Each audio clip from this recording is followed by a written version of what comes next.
de la universidad medieval o esto, ¿no? Prima non datur, última dispensatur, pero no dispensatur nada, no dispensatur nada. Es que no sé si es esa marca. Entonces, también. Pero sí que, bueno. Empieza con M, ¿no? Yo voy a explicar una serie de cosas, que es lo que me queda por explicar hoy, y cuando termine de explicar lo que tengo que explicar hoy, pues acaba la clase. Esto es un incentivo. ¿Cómo? Yo dije mañana pensando que había otra clase. No, vale, está claro. Entonces, digo esto simplemente como incentivo para que... Es que justo yo había visto esta marca. Ah, pues está muy buena. Yo lo encontré podamos solo por avanzar eso. en los temas que nos Pero de tocadiscos me gusta. Bueno, muy bien. Yo les hablé ayer ¿El de madera? de la, pero este, del mira, giro este vale 45. existencialista de la metafísica en la filosofía moderna, Es este, ¿no? particularmente a partir de Y es que, claro, Francisco o sea, si Suárez, le sumo esto, que vale 40, y digo, vimos súmalo que eso. Pero es que lo está que más sucedió curioso. después también Es que este me encanta. en Yo la estaba pensando en filosofía comprármelo. alemana con este planteamiento, ¿no? Por resumir muy sencillamente lo que se dijo ayer, en Suárez encontramos una reducción del ente a la esencia, ¿no?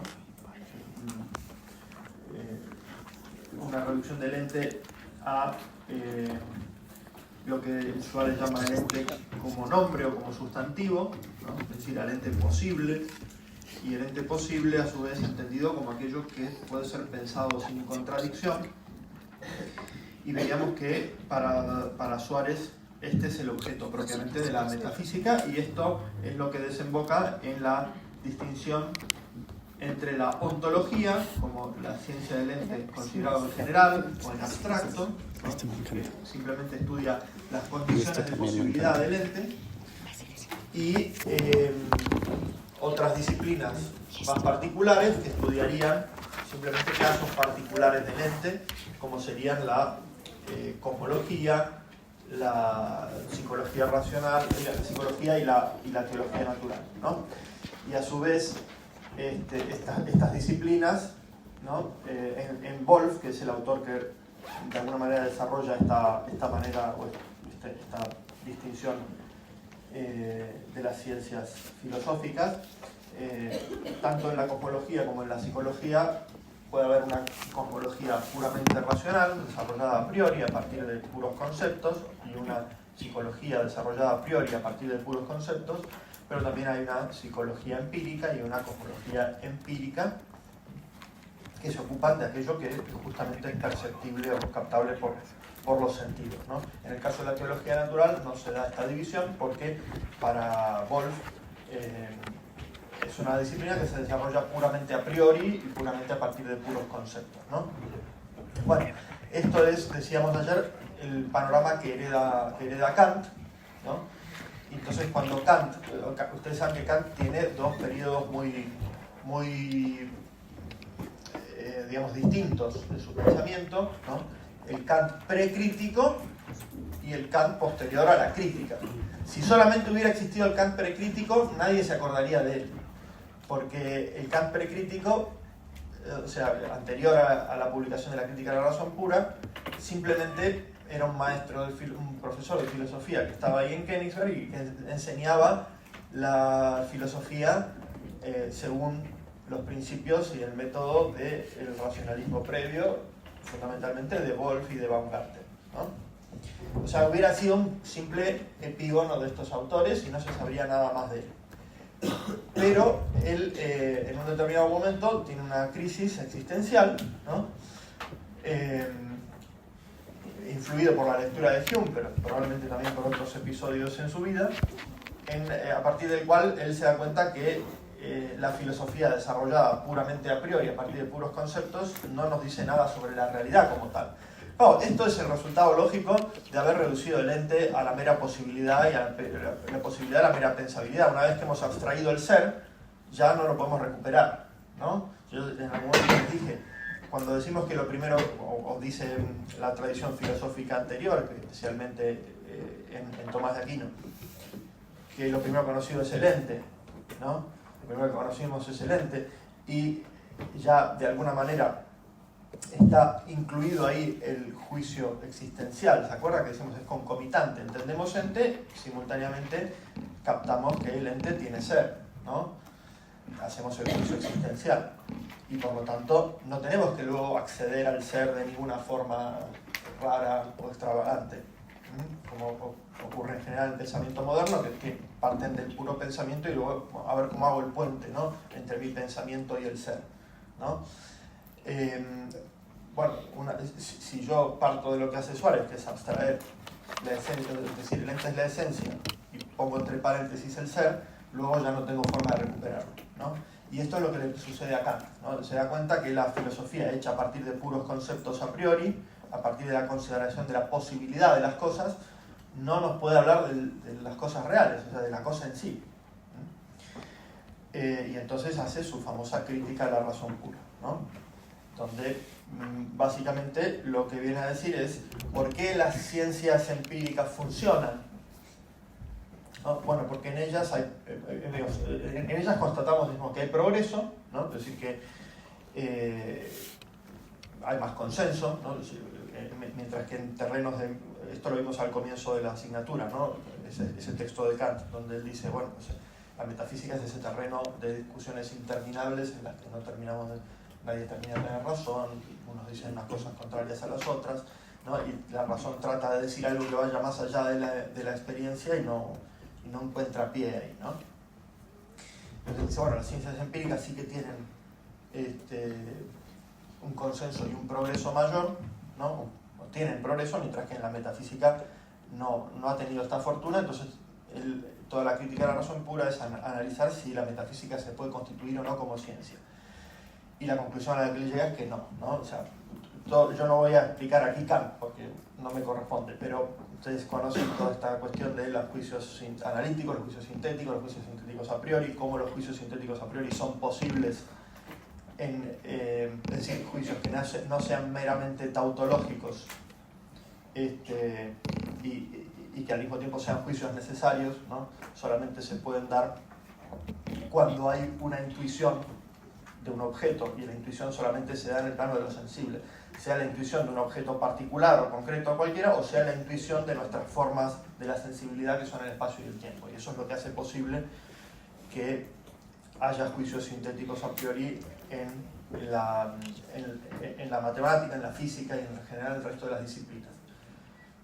Pero en metafísica, donde no podemos tener intuición, es decir, una captación directa del objeto, no podemos hacer esos juicios sintéticos a priori. Solamente podemos hacer juicios analíticos, que son tautológicos, que nos hablan de la posibilidad de las cosas, pero no nos dicen nada sobre la realidad de las cosas.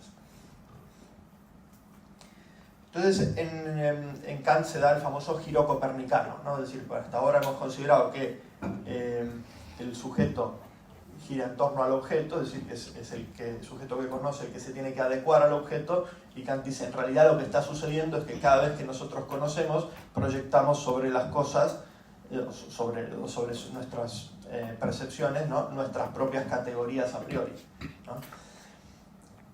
Entonces, lo que en Suárez y Wolff y en la metafísica anterior era la consideración metafísica del ente, se reducía a la posibilidad, es decir, bueno, ¿qué significa que algo es ente? Bueno, que es posible, que se puede pensar sin contradicción. Kant dice, ese análisis de la posibilidad no es un análisis de la posibilidad de los objetos reales, sino que es el análisis de la condición de posibilidad del conocimiento, es un análisis de nuestra subjetividad. O sea, cuando nosotros conocemos que un determinado objeto es posible o lo pensamos como posible, en realidad lo que estamos es pensando en nuestras propias categorías a priori, en virtud de las cuales nosotros clasificamos las cosas de la experiencia, pero esto no nos dice nada sobre el objeto en sí mismo, ¿no? Entonces, podríamos decir en Kant, la posibilidad objetiva, que era lo que Suárez o Wolff o los autores anteriores consideraban, bueno, el ente es lo que objetivamente es posible. En Kant se convierte en posibilidad subjetiva, es decir, en condiciones de posibilidad del sujeto.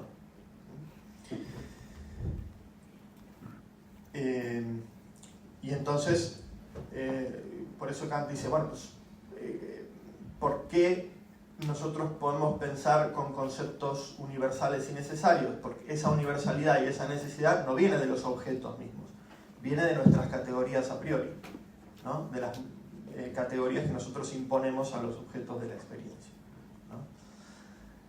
Yo siempre pongo un ejemplo un poco tonto, pero supongamos que yo soy un pescador, ¿no? Tengo una red y esa red tiene una separación entre las cuerdas tal que solamente me cabe.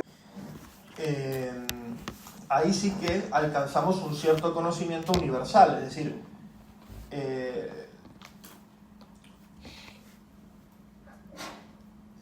digamos, ese análisis, lo que se llama el análisis trascendental, que es el análisis de las condiciones de posibilidad, sí que sería una cierta metafísica para Kant. Es decir, lo único que podemos conocer con universalidad y con necesidad es cómo está configurado el sujeto trascendental, es decir, el sujeto capaz de conocer o capaz de configurar los fenómenos bajo esas categorías. Pero ahí sí que llegamos a algo universal, absolutamente universal, ¿no? Es decir, no llegamos ni a través de la experiencia, ni a través de una deducción a priori de objetos reales, pero sí lo que llegamos es a analizar las condiciones de posibilidad del conocimiento de tal manera que sabemos que cualquier conocimiento tiene que tener esa configuración, ¿no? Cualquier conocimiento tiene que estar configurado por las formas a priori de la sensibilidad, que son el espacio y el tiempo, y las categorías del entendimiento, que son las 12 que él menciona, ¿no? Corrigiendo en esto a Aristóteles, y entonces esas categorías son universales, ¿se ve? O sea, cualquier subjetividad posible, y esto es lo que él llama el sujeto trascendental. El sujeto trascendental no es mi yo individual, es cualquier sujeto posible, para conocer tiene que conocer bajo estas condiciones. Entonces, a lo único a lo que puede aspirar la metafísica es a convertirse en filosofía trascendental, es decir, análisis de las condiciones de posibilidad del conocimiento. Pero no puede aspirar a conocer nada de las cosas en sí. Bueno, leemos rápidamente dos textitos de Kant, donde esto se ve claramente. Los dos son del prólogo a la segunda edición, ¿no? Que ustedes ya leyeron, pero no ya conocen, ¿eh?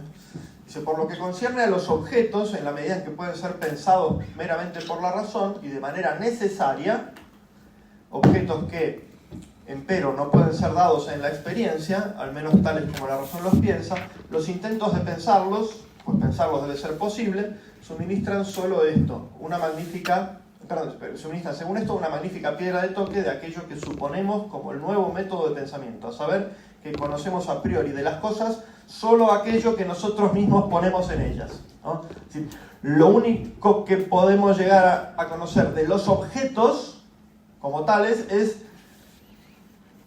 cuáles son las condiciones subjetivas que hacen posible pensarlos. Entonces, por lo tanto, solamente conocemos aquellas categorías o principios a priori que nosotros ponemos a las cosas, pero no conocemos nada de las cosas en sí.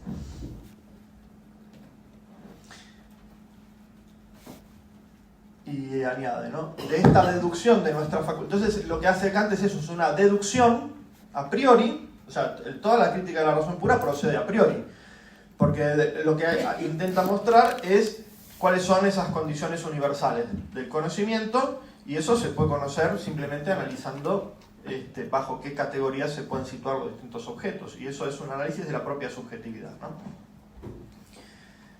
Entonces, de nuestra deducción, de nuestra facultad de conocer a priori, se desprende, en la primera parte de la metafísica, un resultado extraño y aparentemente muy contrario al fin de ella, del que se ocupa la segunda parte, a saber, que con ella nunca podemos salir de los límites de la experiencia posible, lo que es, empero, precisamente el más esencial interés de esta ciencia. Pero en esto reside precisamente el experimento de contraprueba de la verdad del resultado de aquella primera evaluación de nuestro conocimiento racional a priori, a saber que este solo se dirige a los fenómenos, mientras que deja de lado la cosa como es en sí misma, como una cosa que es, por cierto, efectivamente real en sí, pero como desconocida para nosotros.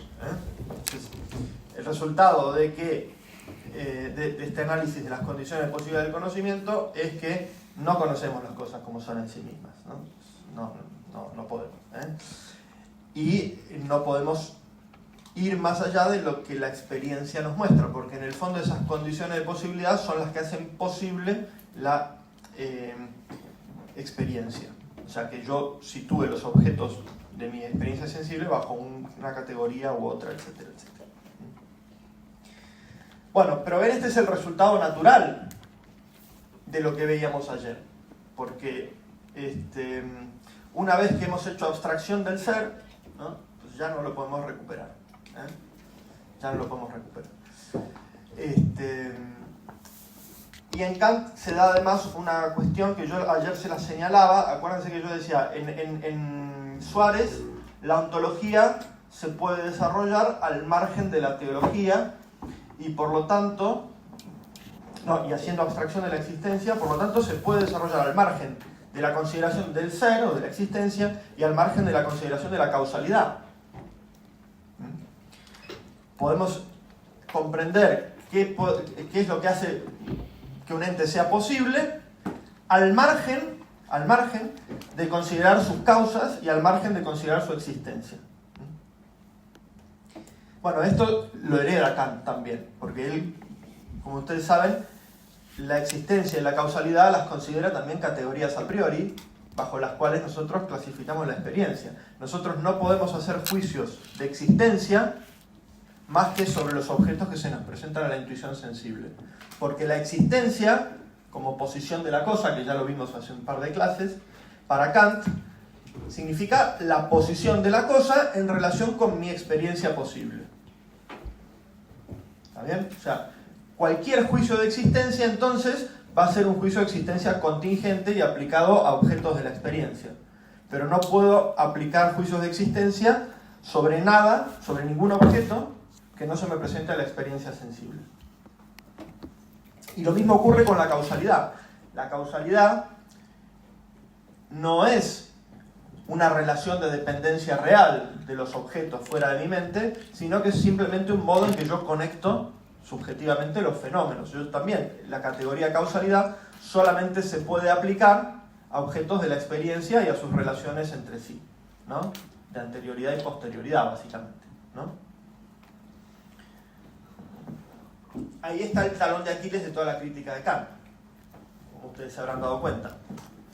Porque Kant, para no caer en una especie de idealismo absoluto, necesita afirmar que hay cosa en sí, ¿no? O sea, fíjense que Kant no quiere proponer o no quiere propugnar un idealismo absoluto, es decir, que las cosas solamente existen en tanto que son conocidas por el sujeto o por el sujeto trascendental o por mí o lo que fuera.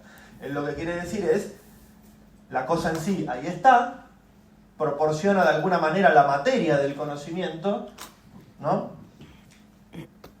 Porque si no hubiera cosa en sí, no habría sobre qué, de alguna manera, proyectar las formas a priori de la sensibilidad, que son espacio y tiempo, y no habría sobre qué constituir el objeto situándolo bajo una categoría. Si eliminamos la cosa en sí, lo que tenemos es el idealismo absoluto de Hegel y de todos estos autores posteriores, ¿no? Fichte, Schelling, etc., ¿no?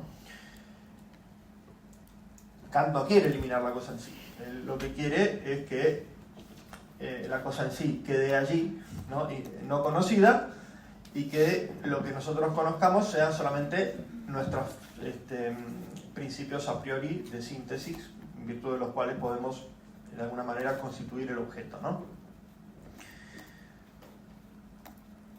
Pero aquí, ya digo, aquí está el talón de Aquiles, porque de alguna manera, al reconocer que hay una cosa en sí que tiene que proveer la materia de la intuición sensible, él le está diciendo que esa cosa en sí tiene que ejercer algún tipo de causalidad sobre el conocimiento. ¿Está bien? O sea, si no hay cosa en sí, no hay sobre qué, de alguna manera, proyectar esas formas a priori de sensibilidad, y no hay bajo qué situar esa intuición sensible bajo ninguna categoría, ¿no? Pero si nosotros admitimos que la cosa en sí juega algún tipo de papel causal en el conocimiento, entonces no puede ser la categoría de causalidad una mera categoría a priori que se aplica únicamente a los objetos de la experiencia. Y ahí está el gran problema que tiene Kant, y esta es la razón por la que yo siempre afirmo que Kant es un filósofo de quinta planta, ¿no? Que si uno salta del décimo y a la altura del quinto dice todavía voy bien, ¿no? Bueno, esto es lo que tenemos en Kant, ¿no? Y por eso los autores posteriores, entre ellos Hegel, que intenta resucitar la metafísica, ¿no? O sea, en Hegel hay un intento de resurrección de la metafísica. Yo les leí al comienzo de esta asignatura un pasaje del prólogo de la lógica, donde Hegel, ¿se acuerdan?, se lamentaba de la situación en la que Kant había dejado la filosofía por haber abandonado la metafísica. Entonces Hegel quiere recuperar la metafísica, pero como el punto de partida de Hegel es Kant, precisamente, él solamente puede recuperar la metafísica dando el paso que Kant no se atrevió a dar, que es eliminar la cosa en sí, y entonces decir que toda la realidad se identifica directamente con el pensar, con el pensamiento. No con mi pensamiento individual, sino con el pensamiento de un sujeto absoluto, que es el sujeto trascendental kantiano, ese sujeto universal y esas condiciones universales a priori del conocimiento, convertidas en sujeto ya metafísico. Es decir, bueno, lo único que existe es ese sujeto trascendental que es único, y es la idea o el espíritu según Hegel.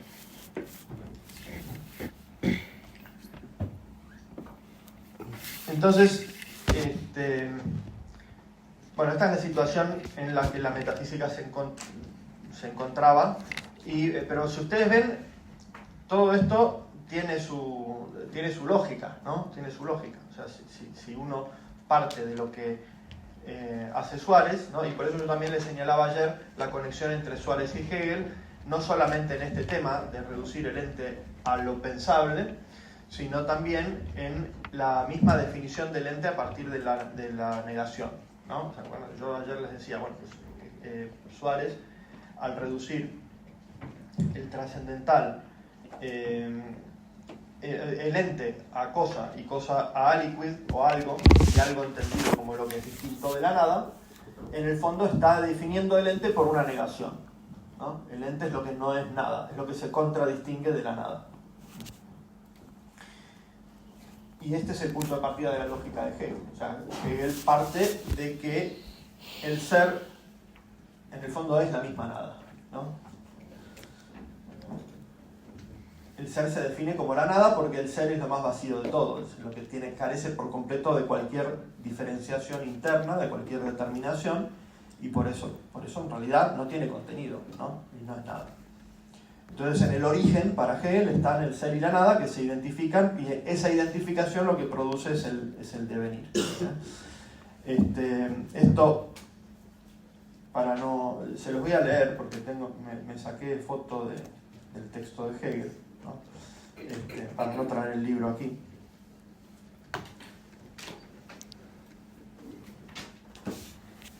Entonces fíjense cómo dice Hegel esto en la lógica. Es básicamente lo mismo que acabo de decir. Dice Hegel, ¿no? El ser, el puro ser, sin ninguna determinación, es en su inmediación indeterminada. En su inmediación indeterminada es igual solo a sí mismo y tampoco es desigual frente a otro. No tiene ninguna diferencia, ni en su interior ni hacia lo exterior, por vía de alguna determinación o contenido que se diferenciara en él o por cuyo medio fuese puesto como diferente de otro. Es la pura indeterminación y el puro vacío.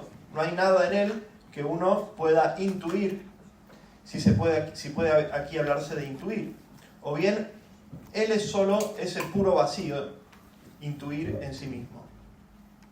Tampoco hay nada en él que uno pueda pensar, o bien este es igualmente solo un pensar vacío. El ser, lo inmediato e indeterminado, es en realidad la nada, ni más ni menos que la nada. Y luego habla de la nada, dice, la nada, la pura nada, es la simple igualdad consigo misma, el vacío perfecto, la ausencia de determinación y contenido, la indistinción en sí misma.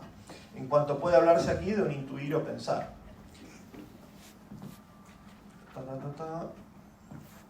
Intuir o pensar la nada tiene pues un significado.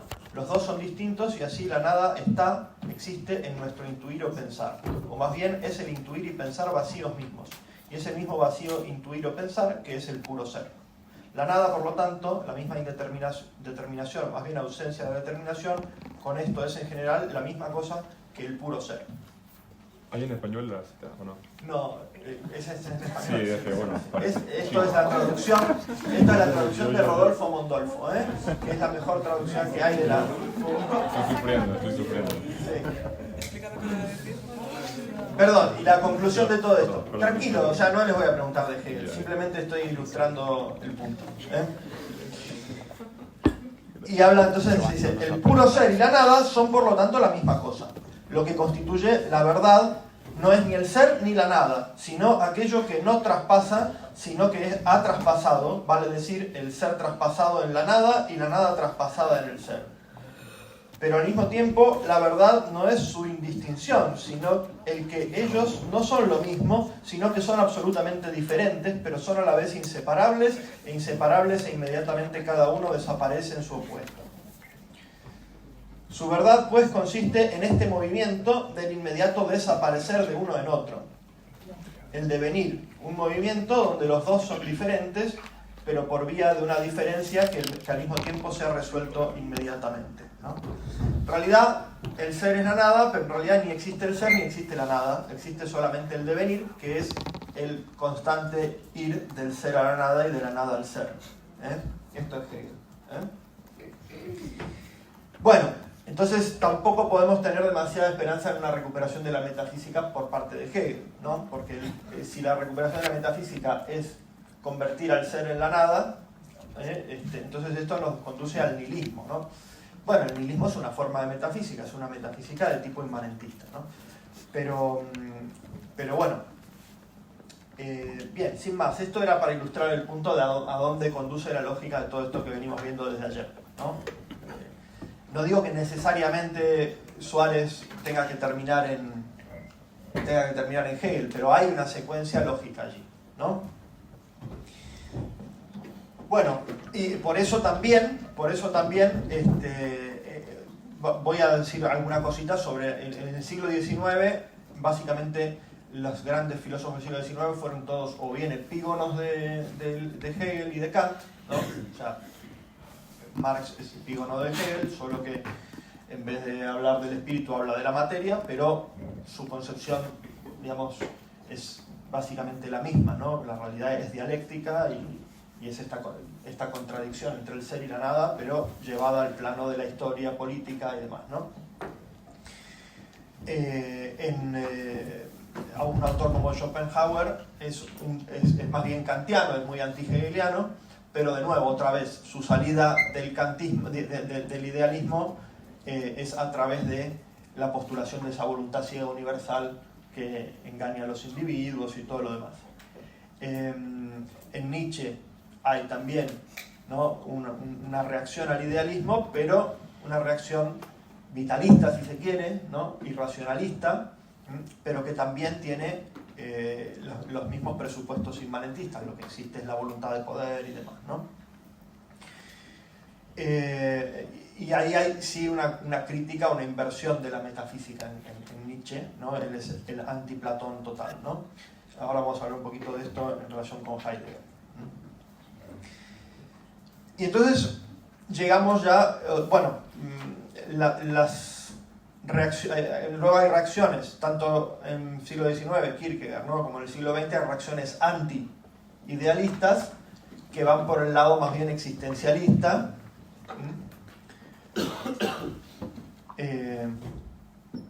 Entonces el existencialismo es una reacción al idealismo, pero que parte del mismo supuesto, ¿no? Una vez que hemos quitado el ser, como, acuérdense, vamos al triangulito, ¿no? Volvemos a lo mismo. Tenemos el acto de ser, tenemos la esencia,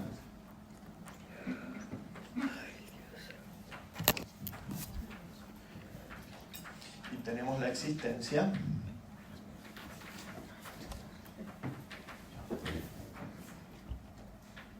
Todo esto es muy esquemático, pero bueno.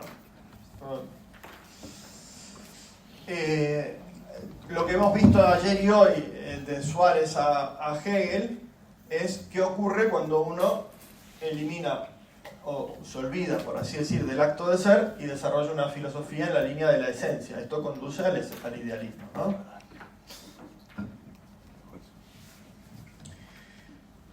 Ahora, si partimos de ese mismo presupuesto, pero no queremos tener nada que ver con esto, a lo que conduce esto es al existencialismo.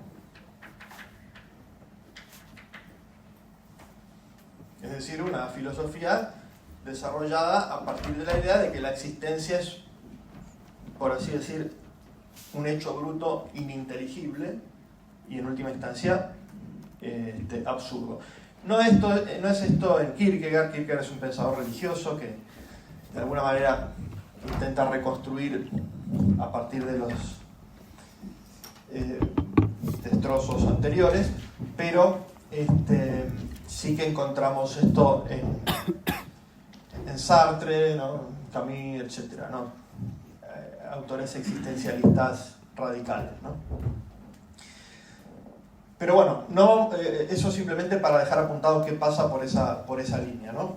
De lo que quiero hablar hoy, en lo que queda, bueno, vamos a ver hasta dónde puedo llegar, de lo que quiero hablar hoy es de qué ocurrió sobre todo en el siglo XX en las dos grandes líneas o corrientes filosóficas en las que habitualmente se clasifica o se distingue la filosofía del siglo XX, ¿no? Que se suele hablar de filosofía continental y de filosofía analítica, ¿no?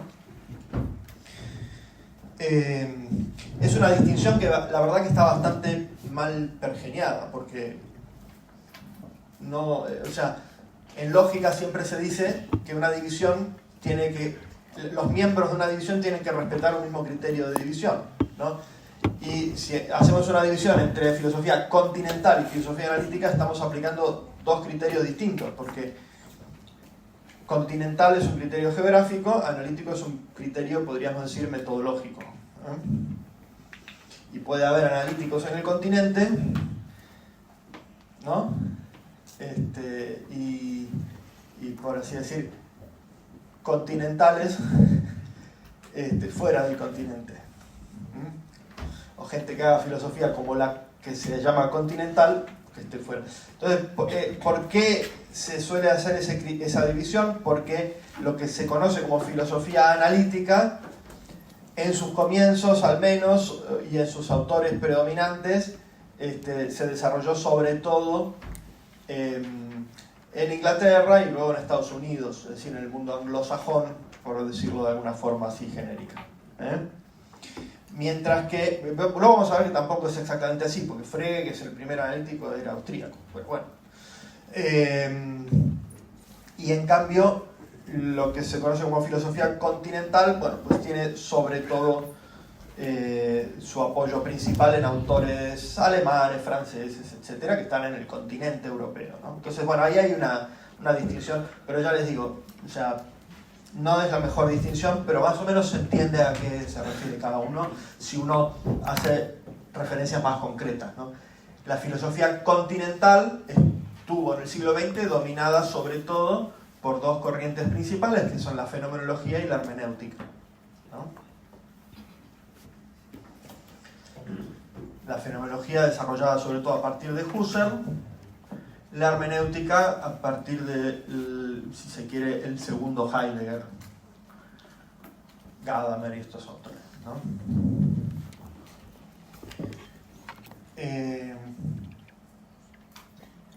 Mientras que la filosofía analítica, pero ahora voy a hablar un poco de ella. En realidad las dos tienen el mismo origen, porque ahí hay un autor muy importante que nadie estudia, que se llama Franz Brentano, que es el abuelo de la filosofía contemporánea. O sea, porque de Franz Brentano parte la filosofía, la fenomenología, y de Franz Brentano parte también la filosofía analítica. O sea, Frege era discípulo de Brentano y a partir de ahí se desarrolla la filosofía analítica. y Husserl también había conocido a Brentano y a partir de ahí se desarrolla la filosofía, la fenomenología. O sea que si ustedes quieren ir al origen de todo, ahí está. Brentano era un autor sobre todo un neoaristotélico. Sí. ¿Podrías escribir el nombre de los autores? Brentano, sí, ¿cómo se llama? Sí. Husserl, H y doble S. A ver, estoy simplemente, es una especie de name dropping esto, como se dice, porque en realidad no es lo principal, ¿no? Porque Husserl, ¿no? Edmund Husserl. Me encanta el concepto de name dropping. Franz Brentano. Lo voy a usar en mi TOEFL. Actually, the teachers, no, the professor. Vale, muy bien. Doing some name Entonces, ¿cómo? Brentano fue un neoaristotélico, sí. Entonces Brentano, esto es anecdótico, o sea, lo cuento para llegar al punto al que quiero llegar. Cuando llegue a lo que quiero llegar ya van a saber qué es lo que quiero decir. Brentano era un neoaristotélico, de hecho era dominico en su juventud, luego colgó la sotana. Pero bueno, tiene un escrito de juventud que se llama Los distintos sentidos de ser en Aristóteles, que es un escrito que fue muy influyente en toda la filosofía posterior, muy especialmente en Heidegger, ¿no? Pero también también en Frege, como vamos a ver, ¿no? Pero bueno, a ver, vamos a hablar primero, voy a hacer un breve recorrido por qué pasa con la metafísica en lo que llamamos filosofía continental, ¿no? Pero va a ser dos palabras, Entonces, ¿qué hace Brentano? Bueno, Brentano redescubre lo que se conoce el concepto de intencionalidad, es decir, que la idea de que todo conocimiento es intencional porque está intrínsecamente dirigido a un objeto, ¿no?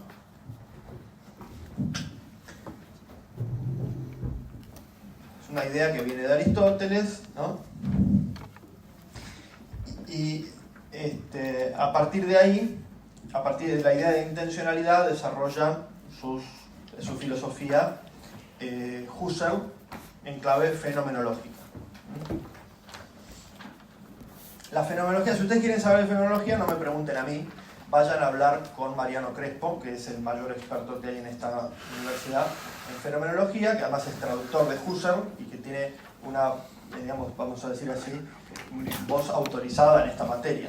Yo solamente voy a decir una cosa muy general, y es que la fenomenología es un modo de hacer filosofía que parte del concepto de intencionalidad, es decir, que el conocimiento está esencial o intrínsecamente dirigido a los objetos y que por lo tanto los objetos tienen que ser descritos y explicados, digamos, descritos y caracterizados tal como se nos aparecen, ¿no? Y que hay que dar cuenta de ellos mediante una descripción del fenómeno tal cual aparece, ¿no? La fenomenología tuvo en su momento un papel muy importante de crítica al positivismo cientificista, ¿no? Que pretendía reducir toda la realidad a la explicación puramente mecánica y científica, ¿no? Entonces, en el contexto en que apareció la fenomenología, y Husserl decía, no, cuidado, o sea, porque yo los objetos, tal como se me aparecen, no los puedo reducir, no son reductibles a la explicación científica. ¿Está bien? Y en ese sentido, Husserl tiene un papel importante, y la fenomenología tuvo un papel importante de evitar una deriva hacia el naturalismo o hacia el cientificismo extremo, ¿no? El problema de Husserl, a mi juicio, pero ya les digo, lo que voy a decir, pregúntenle a Mariano Crespo, el problema de Husserl es que hereda la idea suareciana de que hay que poner entre paréntesis la existencia, ¿no?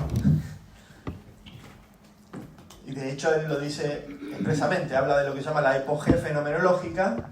La epogé, ¿no? Sería como...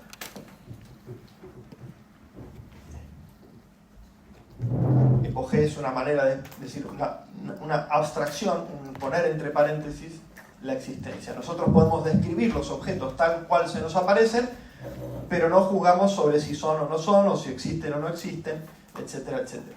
Entonces la fenomenología, tal como se presenta en Husserl, termina en última instancia en un cierto idealismo. De hecho, el último Husserl es bastante idealista, ¿no? Por tanto, por ahí no es muy promisoria la búsqueda de una recuperación de la metafísica, ¿no? Discípulo de Husserl es Heidegger. Heidegger tiene una primera época muy fenomenológica, que es en la que se enmarca su gran obra, la más conocida, que es Ser y Tiempo, de la cual no voy a hablar. Me interesa más el segundo Heidegger, porque después de Ser y Tiempo, Heidegger, que se llama el Heidegger 2, ¿no? Aquí tengo un librito de él, ¿no? Bueno, este es un comentario de Heidegger a Nietzsche, es el Heidegger que hace la crítica a la metafísica, ¿no?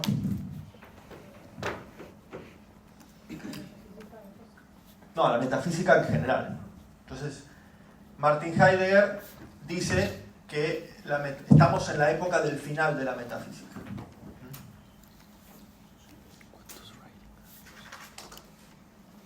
Esto simplemente lo quiero mencionar porque es una de las críticas contemporáneas a la metafísica, es la que menos me interesa, pero lo menciono, ¿ya? Entonces, Martin Heidegger hace una cosa que resulta muy atractiva para los que nos dedicamos a la metafísica, y es que pone mucho el acento en el ser. Dice, los filósofos se han olvidado del ser, ¿no?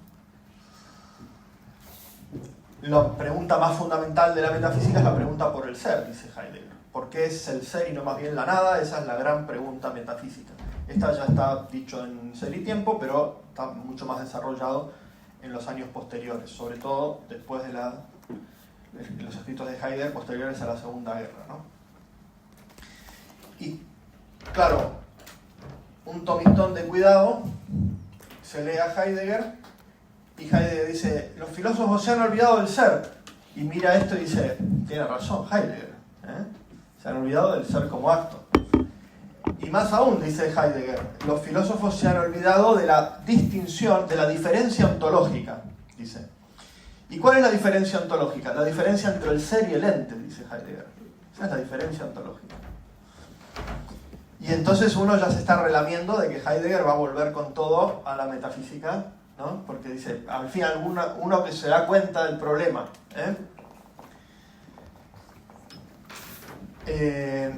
Entonces dice Heidegger, el problema es que la metafísica se ha olvidado del ser.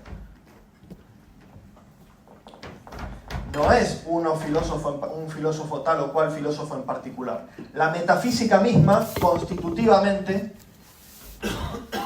se desarrolla como un olvido del ser. Y entonces ahí uno empieza a sospechar de qué estará hablando Heidegger, ¿no?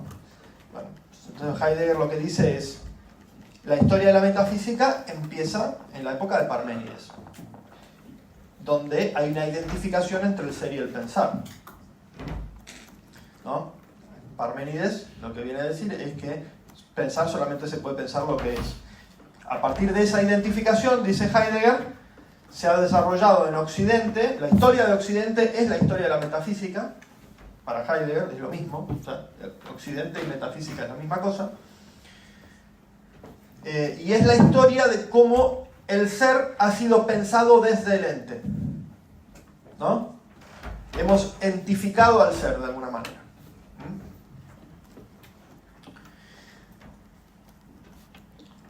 ¿Y qué es pensar al ser desde el ente? Y es pensarlo como un objeto que está puesto frente al sujeto, ¿no? O sea, la objetivación del ser es convertir al ser en un objeto del cual la razón tiene que dar cuenta, dice Heidegger. Entonces, ¿en qué consiste la metafísica? La metafísica consiste en haber convertido al ser en ente y reducir el ser al pensar. ¿Está bien? Y uno dice, sí, es verdad, esto es lo que hizo Suárez, ¿no? Pero uno tiene que estar atento un poquito más allá y ver qué es lo que quiere decir Heidegger con ser y qué es lo que quiere decir Heidegger con ente. Porque para Heidegger, cuando él habla de el ser y del ente y de la diferencia ontológica, no está hablando de que en todo ente finito hay una composición real entre dos coprincipios, uno que es el acto de todos los actos, que es el acto de ser, y la esencia, que es el principio en el cual ese ser está recibido, etcétera, etcétera. Heidegger viene de la tradición fenomenológica y fundamentalmente también de la tradición kantiana. Y para Heidegger, ser no es una propiedad o una perfección de las cosas, sino que ser es simplemente el horizonte de comprensión.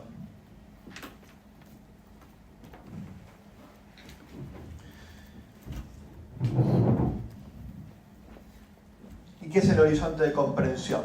¿No? Bueno, es como por así decir la configuración a priori que nos permite entender las cosas de una forma o de otra.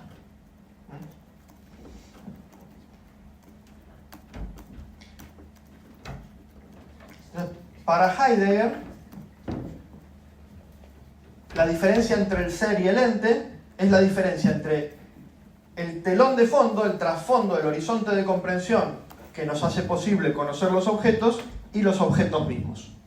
¿Está bien? Pero ese horizonte de comprensión no es una propiedad de los objetos, no es una perfección de las cosas, es simplemente, podríamos decir así, la condición de posibilidad de que podamos conocer los objetos.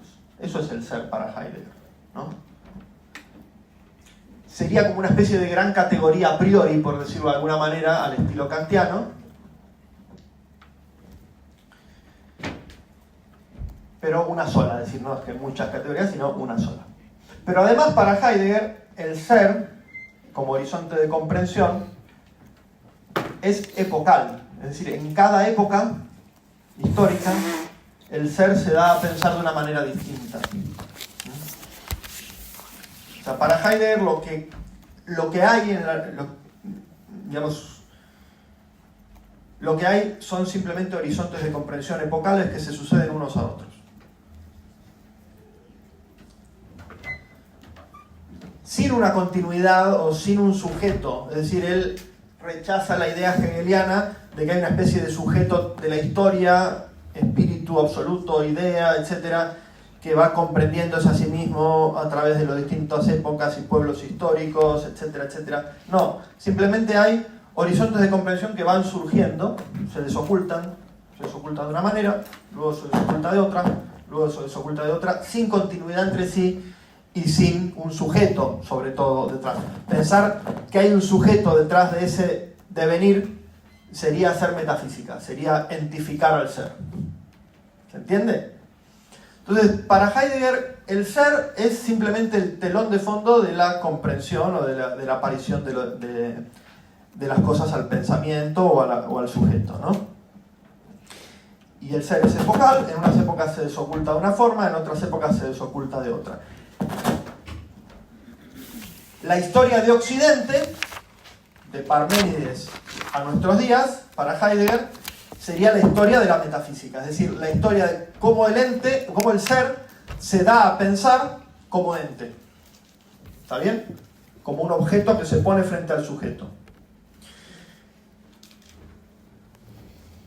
Y esa historia de la metafísica tiene un recorrido prácticamente necesario, porque tiene que desarrollar todas sus posibilidades, tiene que desplegar todas sus posibilidades. Primero se despliega como ontoteología, es decir, como una visión de la totalidad del ente que reclama una primera causa, que es una especie de ente supremo, que es causa de todos los otros entes. Pero él mismo también es ente, ¿se ven? Entonces, para Heidegger, la teología filosófica, la teología hecha a partir del ente, es un episodio dentro de la historia de la metafísica, dentro del reducir, por así decir, el ser al ente, es decir, de la objetivación del ser. Después de la autoteología viene el giro subjetivo que se da en Hegel, es decir, en Hegel se da la inversión de la autoteología porque lo que ocurre en Hegel es que lo que da cuenta de la totalidad del ente no es una causa primera, sino que es el sujeto mismo. Y después de Hegel viene el siguiente giro de la historia de la metafísica, que es la metafísica como voluntad de poder. Por eso Heidegger comenta a Nietzsche. Para Heidegger, la metafísica hecha a partir de, o el giro nihilista, que es para Heidegger, ¿no? Es otro paso dentro de la historia de la metafísica, es dar cuenta de la totalidad del ente, pero no desde el sujeto racional como en Hegel, sino desde la voluntad de poder. Y el último paso, el último giro en la historia de la metafísica es el dominio planetario de la técnica.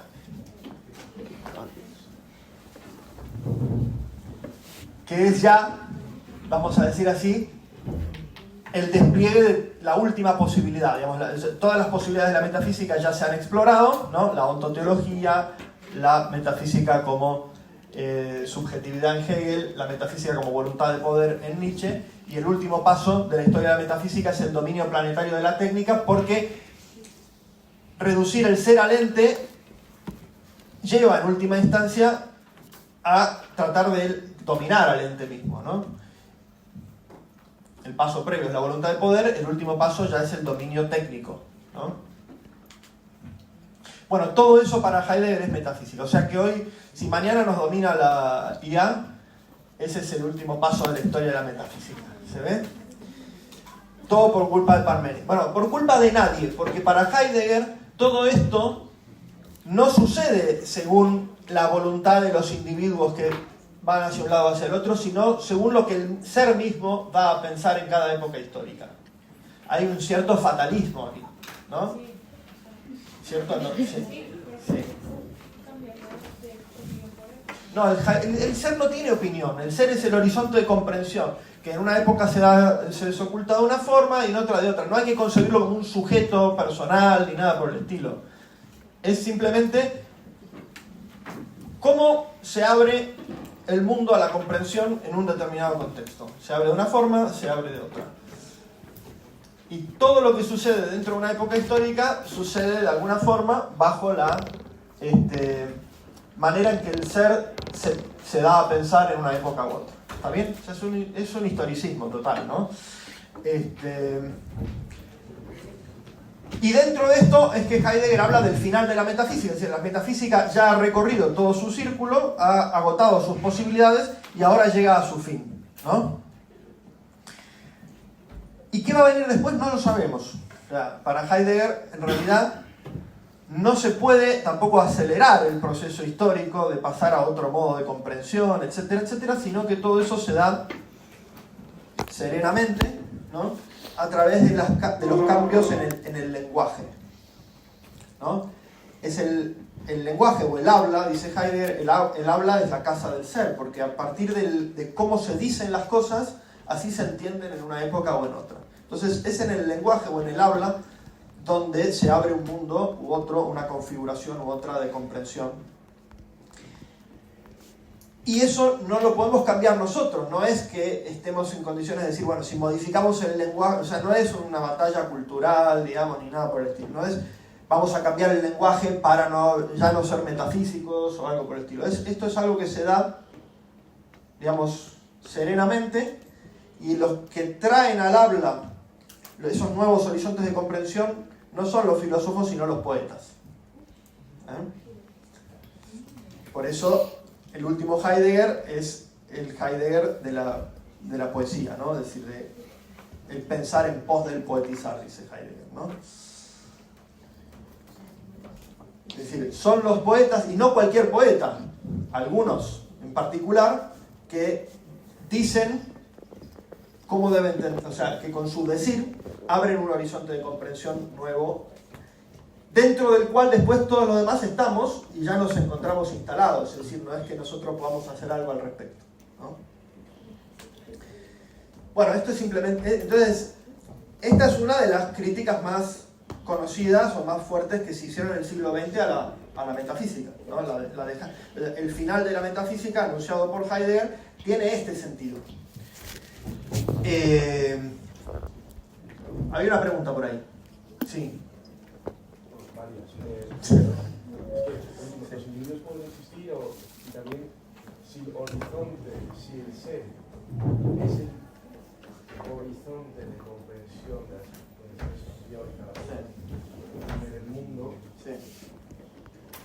¿qué tanto razón tiene cada paso en la metafísica? Porque al final la ontología pues, es una primera causa de Hegel, pues, eso ya lo de Nietzsche y la voluntad de poder es una primera causa en este sentido, pero en sí hay diferentes necesidades en cada metafísica, entonces es que entiendo como cada uno puede ser completo, verdadero o una... No, es que no... Una cosa... Ya. No hay que pensarlo en esos términos. Para Heidegger la verdad no es adecuación, sino que la verdad es desocultamiento, desvelamiento. Entonces cada época histórica tiene un desvelamiento del ser distinto. Y eso es la verdad de ese mundo histórico, de esa época histórica. ¿Se ve? No, bueno, no sé si se ve, pero así te respondería Heidegger. Sí. Sí. A ver, la identificación del ser sería concebir al ser desde el ente. O sea, no caer en la cuenta de que pensamos lo que pensamos, hablamos lo que hablamos, decimos lo que decimos, vivimos lo que vivimos desde un cierto horizonte de comprensión en el cual ya estamos instalados. ¿Se ve? Y tratar de entender toda la realidad como si fueran entes objetivables. Yo no puedo objetivar el horizonte de comprensión en el que estoy, no puedo salir de él.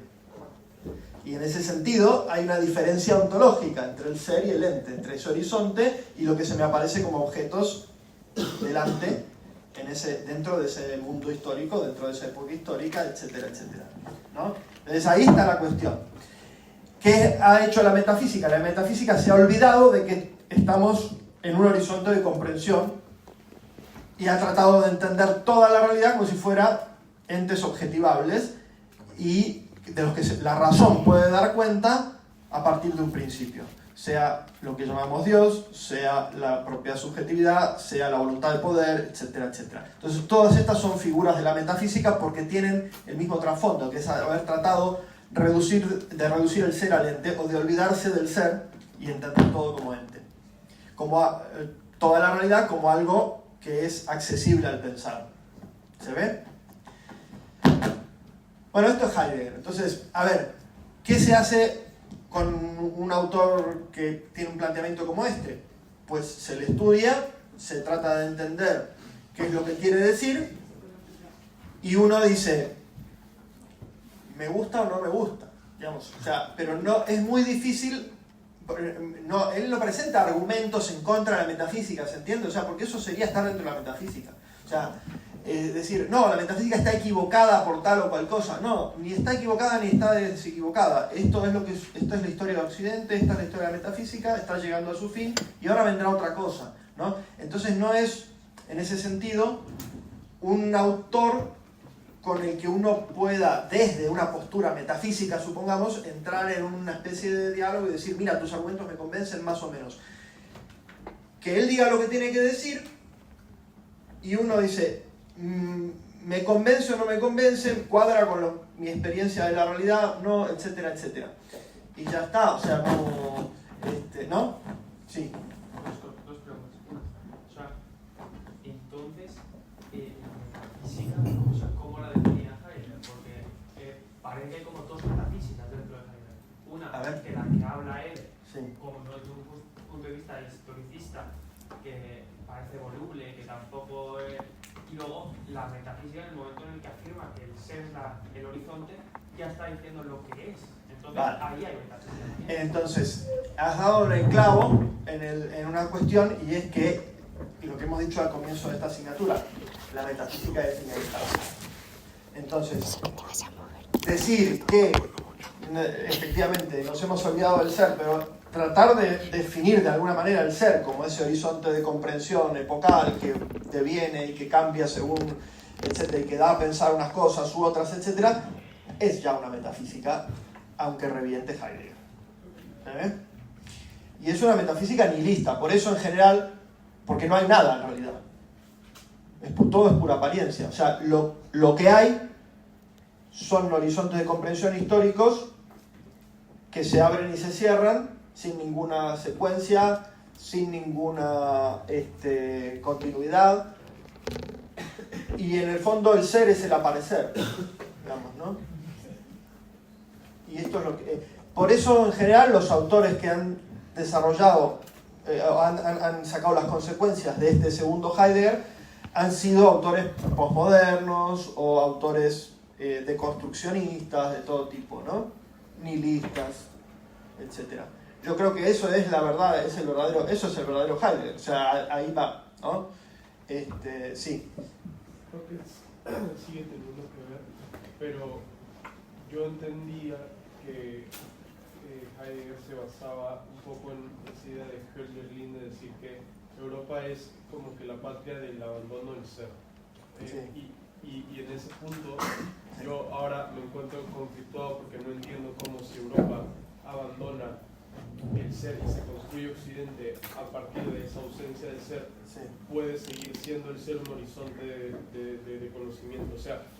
O sea, de ahí solamente infiero o que en Europa no se conoce ya nada, o sea, ya no se puede llegar a conocer nada más por el abandono del ser, o no entiendo nada, porque... No, a ver, Hölderlin para Heidegger es uno de estos poetas que anticipan nuevos horizontes y que dicen, digamos, que con su poetizar abren mundo o abren horizontes. Pero nuevos, ¿no? se sigue abriendo nuevos horizontes, o sea, tiene Sí, que porque ser sí, efectivamente, se sigue abriendo. Lo que pasa es que para Heidegger el horizonte que se abrirá ya no será metafísico en principio. O sea, porque la metafísica ya ha concluido su ciclo. Entonces ya no queda nada por decir dentro de ese horizonte. Y entonces vendrá otro. No sabemos cómo va a ser, ni qué va a consistir, ni nada. Simplemente hay que esperar serenamente a que ese otro horizonte venga, digamos, ¿no? Y por eso efectivamente él considera a Hölderlin como una especie de profeta de esto, del fin de la metafísica, ¿no? Sí. Hay una identificación muy grande entre lo que está Heidegger y el existencialismo en cuanto a que la objetivación dada por la identificación del acto de ser al final es de esta manera un absurdo, y entonces al final lo que vemos es, o sea, si vemos el existencialismo como la existencia de un hecho bruto e ininteligible, pues al final el intento de cosificar o de objetivar, pero pues que va variando, o sea, que no sigue como, o sea, que es dependiente del lenguaje, pues eso no nos podría llevar a decir que es muy similar, en el sentido que es un absurdo que va variando. Heidegger aborrecía el existencialismo. De hecho, la primera recepción de Ser y Tiempo por muchos autores fue interpretada como un existencialismo, porque el ser está arrojado a la existencia y todo el Dasein está arrojado a la existencia, pero eso no tiene... Él expresamente dijo, no me interpreten así porque no tiene nada que ver, ¿no? Entonces, no, porque él habla siempre del sentido del ser y demás. O sea, el ser no es puro hecho bruto, digamos, es justamente lo que hace, lo que da a pensar y lo que da sentido al pensar y todo lo demás, ¿no? Es un horizonte, el ser es un horizonte del sentido, justamente, ¿no? Pero es un sentido epocal, histórico, etcétera, ¿no? No un sentido trascendente, ¿no? No, él rechazaba y aborrecía el existencialismo, ¿eh? Vale, muy bien. Pues aquí tenemos entonces, por el lado de la crítica heideggeriana, claro, la cuestión es, si uno acepta estos presupuestos, Si uno acepta esos presupuestos, por supuesto, claro, ya al final la metafísica ya ha llegado a su fin y los que nos dedicamos... Él además dice, bueno, puede seguir habiendo gente que se dedique a la metafísica, ¿no? De hecho lo dice expresamente aquí en este libro, ¿no? Pero bueno, es ya como una cosa muerta, ¿se entiende? Como una especie de reliquia del pasado o algo por el estilo y no corresponde a nuestro momento histórico, a nuestra época histórica, ¿no? Entonces, bueno, esta es una de las críticas. Yo ya digo, o sea, se puede o no entrar en discusión o en diálogo con esto, pero evidentemente esta crítica de Heidegger supone una serie de cosas que uno en principio no tendría por qué necesariamente aceptar, ¿no? Y de hecho, pues lo que ha ocurrido después de Heidegger es que la metafísica resucitó, digamos. O sea, entonces uno puede decir, como profeta no le funcionó, no funcionó, ¿no? Porque hoy por hoy la metafísica goza de buena salud. Y goza de buena salud sobre todo en el ámbito de la filosofía analítica. Entonces en el tiempo que me queda, que es poquito, pero algo voy a decir, voy a hablar de lo que ocurrió con la metafísica en la otra gran vertiente de la filosofía del siglo XX, que es la filosofía analítica. Pero la filosofía... Sí. Entonces, Heidegger es fenomenólogo o discípulo de Husserl. Es discípulo, pero se aparta después de Husserl, ¿no? Entonces el primer Heidegger es más cercano a la fenomenología, el segundo Heidegger ya no. Que es del que hablamos recién, que es el que hace esa crítica de la metafísica, ¿no?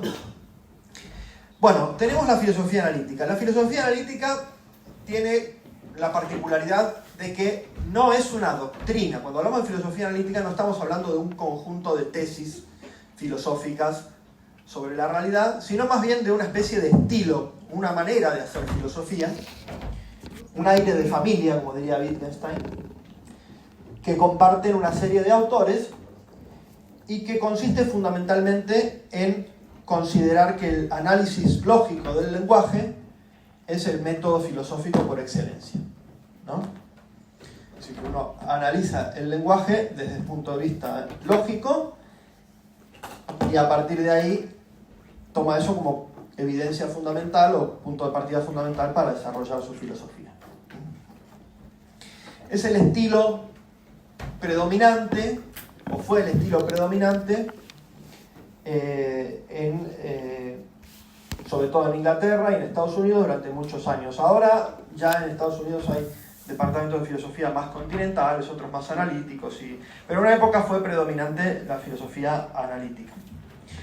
El padre, se suele considerar que el padre de la filosofía analítica es, tiene dos padres quizá, o un abuelo y un padre. El abuelo sería Frege y el padre sería Bertrand Russell.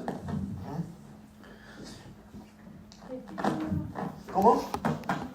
Sí, ya los mencioné cuando hablamos de la existencia como predicado de segundo orden.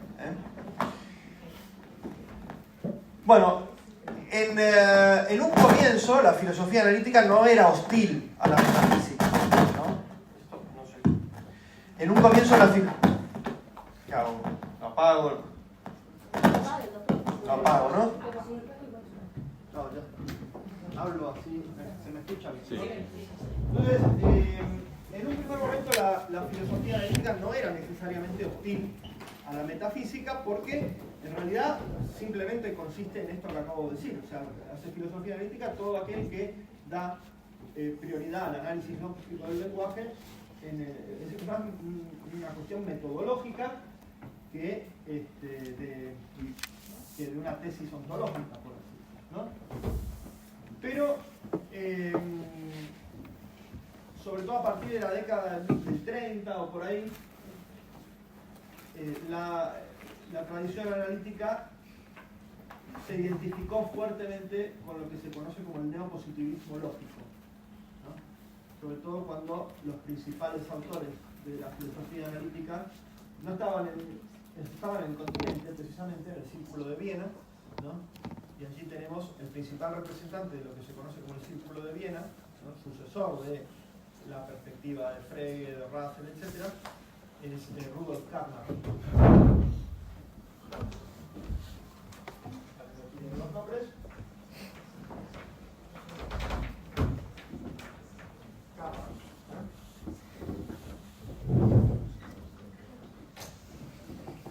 Bueno,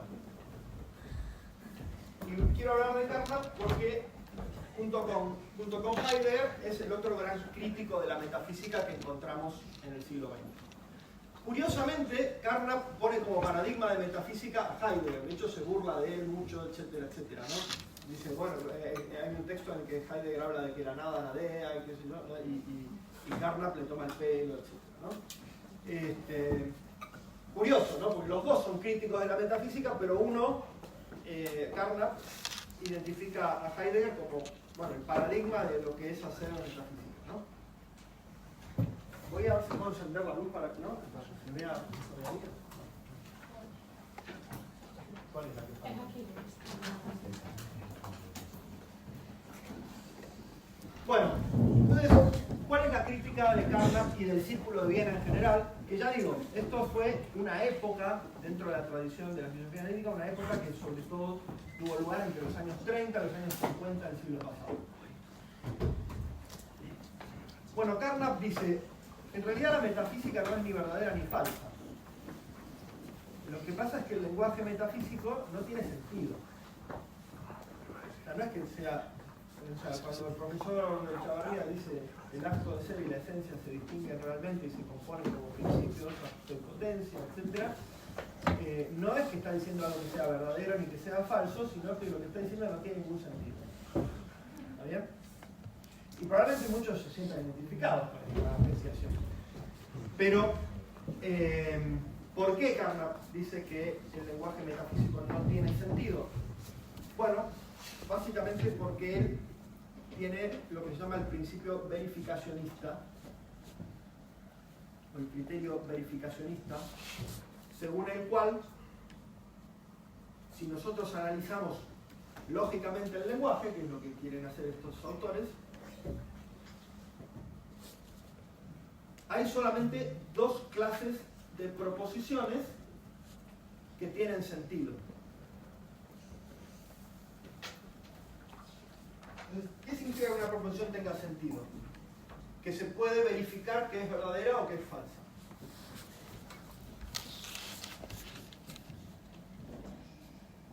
O sea, solamente son proposiciones con sentido aquellas que se pueden verificar como verdaderas o verificar como falsas. O falsificar, digamos. Verificar o falsificar. O sea, comprobar que son verdaderas o comprobar que son falsas. ¿Y cómo comprobamos que una proposición es verdadera o es falsa? Solo hay dos maneras, dice Carnap. O una proposición es verdadera o falsa por su forma lógica, ¿no? No, por su forma lógica, ¿qué quiere decir? Que o es una tautología o es una contradicción. Es decir, o el predicado está incluido en el sujeto, y entonces es una tautología, o el predicado contradice al sujeto y entonces es una contradicción. Si el predicado está incluido en el sujeto, pues yo puedo verificar que esa proposición es verdadera, porque lo que enuncia es necesario, por la misma definición que se utiliza. O sea que el triángulo es una figura con tres lados y tres ángulos, es una proposición cuya verdad se puede verificar y por lo tanto es una proposición con sentido. Que un círculo no puede ser cuadrado, también es una proposición que es necesariamente verdadera porque ser círculo contradice a ser cuadrado y por lo tanto por su mera forma lógica las proposiciones tautológicas son siempre verdaderas, las proposiciones contradictorias son siempre falsas. Ahí tenemos un modo de verificación por la forma lógica. El otro modo es por el recurso a la experiencia. ¿Está bien? El césped es verde, ¿no? Entonces, es algo que se puede verificar por la experiencia, ¿no? Entonces, esa proposición, dirá Carnap, tiene sentido porque es verificable. O el césped es rojo, también es una proposición con sentido porque es falsificable.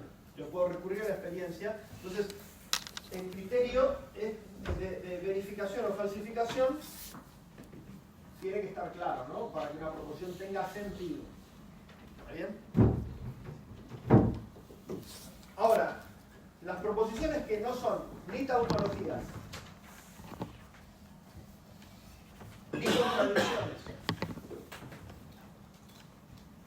ni enuncian hechos de experiencia, dice Carnap, no tenemos manera ni de verificarlas ni de falsificarlas. Por lo tanto, no es que sean verdaderas o que sean falsas, sino que no tienen sentido. El lenguaje es flatus vocis, digamos, ¿no? O sea, es un lenguaje ininteligible. Entonces decir, no sé, el acto y la potencia se distinguen realmente, o la potencia es aquello en lo cual se recibe el acto, son todas proposiciones sin sentido, no son ni verdaderas ni falsas. No son experimentables en ningún sentido. Bueno, a ver, habría que ver. Lo que pasa es que tú ya tienes que interpretar la experiencia de una cierta manera. ¿Está bien? Para poder decir que son experimentables o que son verificables por la experiencia. Ya, bueno, o sea, digo, porque yo veo que la mayoría de justo otomistas o parte o justo, no una experiencia científica, pero sí de la sensibilidad de decir, ok, ¿cómo observo yo el mundo? Sí. ¿Cómo lo experimento? Pero luego tengo que interpretar. Yo digo, hay movimiento, pero el movimiento es el paso de la potencia al acto. Y ahí ya estoy metiendo conceptos que, como tales, no son conceptos de la experiencia. Digamos, son conceptos que me permiten interpretar la experiencia. ¿Está bien? Sí. O sea, un poco por la misma línea, o sea, al final, no creo cómo se llama, pero lo interpreta más que es algo de estilo cientificista, en donde tengo que yo tener un peer-reviewed paper con 5 fuentes para poder decir, de esto tengo experiencia, en consecuencia caemos en un empirismo así, o sea, claro, lo único que existe es la ciencia y ya está, o va más por esa línea de, vale, o sea, no sé, experimento que a la hora de dar a los pobres me siento bien, entonces aquí parece haber algún tipo de virtud, no sé. O sea... Sí, obviamente, gracias por la pregunta. O sea, aquí hay un concepto de experiencia muy estrecho, que es la experiencia, o sea, es lo experimentable a nivel científico, digamos, o sea, Carnap y el Círculo de Viena tienen como paradigma del conocimiento la ciencia empírica, ¿no? Entonces, no la experiencia subjetiva de si me sentí bien o mal, ayudando al pobre o cosas por el estilo, sino aquello que es objetivamente experimentable y que podemos observar más de una persona simultáneamente y llegar a una conclusión, etcétera, etcétera, ¿no? Vale, muy bien. Ahora, aquí hay un texto, no lo vamos a leer porque si no, no va a dar tiempo para... Pero aquí tienen unos textos de Heidegger, que olvídense de ellos, y tienen aquí un texto de Carnap que dice exactamente lo que acabo de explicar, con el cual, vamos, o sea, si leen el texto van a ver que dice exactamente que el criterio de verificación de las proposiciones puede ser por su forma lógica o por su recurso de experiencia. Por la forma lógica tenemos contradicciones que son necesariamente falsas, tenemos proposiciones que son necesariamente verdaderas, y por recurso de experiencia podemos verificar o no la verdad o falsedad de una proposición, pero que las que no caen bajo estos parámetros son proposiciones sin sentido, ¿no? Bueno, ¿qué ocurrió? Vamos rápido porque la historia la tengo que contar brevemente. ¿Qué ocurrió? Que muy rápidamente este criterio o este paradigma verificacionista se mostró falso, o insuficiente al menos, pero bueno, en realidad falso, ¿no? Primero porque los propios autores del Círculo de Viena, el Carnap en particular, no pudieron ofrecer un criterio de verificación empírica consistente. ¿Qué significa que algo es verificable por la experiencia? ¿No? Porque siempre que yo hago un juicio o una descriptivo de una experiencia, estoy incluyendo allí alguna interpretación de esa experiencia. O sea, en esto Nietzsche tiene razón, es decir, no hay hecho sin interpretación. El hecho bruto no existe, ¿no? siempre que describo algo, lo describo bajo ciertos parámetros conceptuales, ¿no? Y no siempre lo que parece observable es tan observable, o no es observable inmediata y transparentemente por todo el mundo. Un científico mira con un microscopio y ve cosas que yo no veo. Y al revés, ¿no? Yo veo cosas que a lo mejor el científico no ve, ¿no? Y describo la misma experiencia sensible, la puedo describir de una manera o la puedo describir de otra, y no necesariamente una es verdadera y otra falsa, pueden ser complementarias, ¿no? Pero yo no veo genes, por ejemplo, cuando veo un telescopio, un microscopio, ¿no? Y un científico lo ve, ¿no? Y el gen es algo observable, o en realidad es un término teórico que me sirve a mí para interpretar una experiencia sensible particular. Aquí es donde, entonces, los propios autores del Círculo de Viena se empezaron a dar cuenta de que el lenguaje científico regular no pasaba el criterio de verificación que había puesto Carnot. Porque el lenguaje científico está plagado de términos teóricos, de hipótesis, de teorías. Entonces, de la misma interpretación de la experiencia tiene ya carga teórica. Esto los científicos lo saben muy bien. Pasa que Carnot no era así. Era lógico. ¿Cómo? Entonces ahí tenemos dos problemas. El primero, no hay un criterio claro de qué significa verificación empírica. Segundo, el lenguaje científico ordinario, si no pasa esa criba, es decir, o sea que se volvería imposible la ciencia si a todo el lenguaje científico lo pasamos por el tamiz del criterio verificacionista de Carnot. Tercero, en el lenguaje ordinario hay un montón de expresiones con sentido que no son descriptivas de ninguna experiencia, ni son tautológicas, ni son contradictorias. Porque hay lenguaje imperativo, que todo el mundo entiende. Y yo les digo a ustedes, estudien mucho para el examen final, ustedes entienden bien lo que estoy diciendo, ¿no? Es una expresión con sentido. Y sin embargo, ni es tautológica, ni es contradictoria, ni es verificable por la experiencia, porque no hay ninguna experiencia de la carrera, es un lenguaje imperativo, les estoy diciendo lo que tienen que hacer, ¿no? Si quieren aprobar. Hay expresiones interrogativas. Yo les pregunto, ¿qué día es hoy? ¿No? Eso no tiene sentido preguntar esto, ¿verdad? ¿O qué piensan sobre Heidegger? ¿No? Tiene sentido que yo pregunte esto.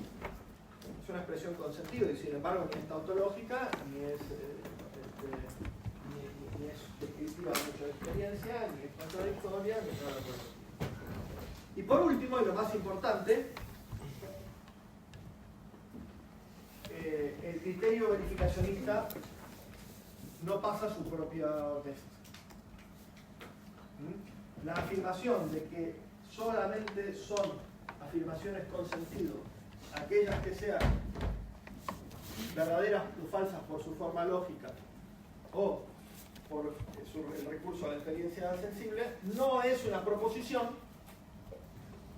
que sea ni tautológica, ni contradictoria, ni que se tome de la experiencia sensible, ni de la experiencia de ningún tipo. Con lo cual, sería ella misma una expresión sin sentido. Bueno, esto es lo que dio lugar a que en el seno de la propia filosofía analítica se revisaran todos estos presupuestos y a partir de los años 50 y 60 del siglo pasado se empezara a redescubrir desde la propia filosofía analítica, desde el propio método de análisis lógico del lenguaje, que hay un montón de expresiones con sentido que abren el campo a la metafísica. En particular, un gran aporte para esto fue el descubrimiento de la semántica modal, es decir, de la semántica del mundo posible. Se puede cuantificar a través del mundo posible. Yo puedo decir con sentido que hubiera sido posible que yo fuera carnicero, por ejemplo, y eso se puede expresar en semántica del mundo posible. Hay un mundo posible en el que usted llamaría carnicero, ¿no? Sin un compromiso ontológico con mundos posibles, pero sí porque es un lenguaje con sentido. Y a partir de ahí, sobre todo a partir de la semántica modal, aparecieron autores como Krill, que abrieron un terreno muy grande para la metafísica. Si hubiera una metafísica 2, que no va a haber ni uno, pero si hubiera una 2, entonces habría que explicar, porque los desarrollos de la metafísica analítica en los últimos 50 años son en volumen y en importancia equivalentes prácticamente a todo lo que hubo antes. Entonces, en ese sentido, hay todo otro terreno de la metafísica que ustedes tendrían que estudiar. No va a ser, o sea, lo vamos a dejar aquí.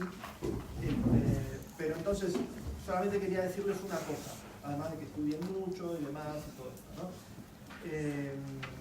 Me anunciaron ayer que no mucha gente contestó la encuesta de evaluación de la asignatura. Entonces me dijeron, bueno, ¿por qué no reservan unos minutos de clase para hacerlo? Porque es lo más efectivo, etcétera, ¿no? Claro, ya son 1:30, pero como empezamos 3 minutos tarde, igual se pueden dedicar 3 minutos a completar la encuesta de evaluación.